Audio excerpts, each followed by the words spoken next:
This is Love Notes, daily devotions from Holy Trinity Lutheran Church. Grace and peace to you. The Lord has spoken. The thing that Job has wanted from the beginning has come to pass, though he may not like the answers.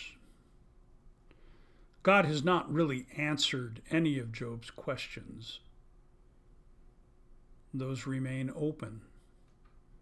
Why, Lord, have you given me suffering? Why didn't you put a stop to it? Why didn't you silence my friends? Where were you in the midst of my darkness? All of those questions have been asked by Job and many more. And now God has made a defense not by giving answers, but asking Job questions, inviting Job deeper into the divine mystery. And in just 3 verses, we have Job's first response. Then Job answered the Lord, "See, I am of small account. What shall I answer you? I lay my hand on my mouth. I have spoken once and I will not answer, twice, but I will proceed no further. I have no words."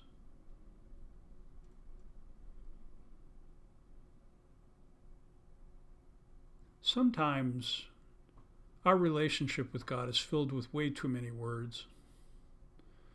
Our prayers are one-sided. We talk and we talk, we ask and we ask, we weep and we cry. We leave no space for God.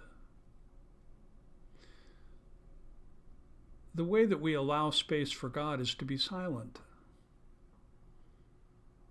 to quiet our mind and our hearts, to shut up before the Lord, so that the Lord can give us some answer in the deepest parts of our heart, mind, and soul. When we do this contemplative move, we place ourselves in the posture of awe. Martin Buber, the great religious philosopher, called this the I-thou of the relationship. Not I and you, which is the characteristic of human relationships, but I and thou. Thou meaning that which is beyond us, which is bigger than us, that which is confounding to us and mysterious to us, that which makes us lay our hand on our mouth.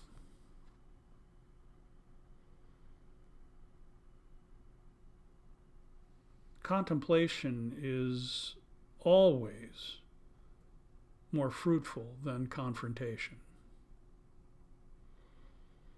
To sit and to wonder, to plumb the depths of our questions and ask where they come from before we spout them off to God, well, this can be the beginning of wisdom.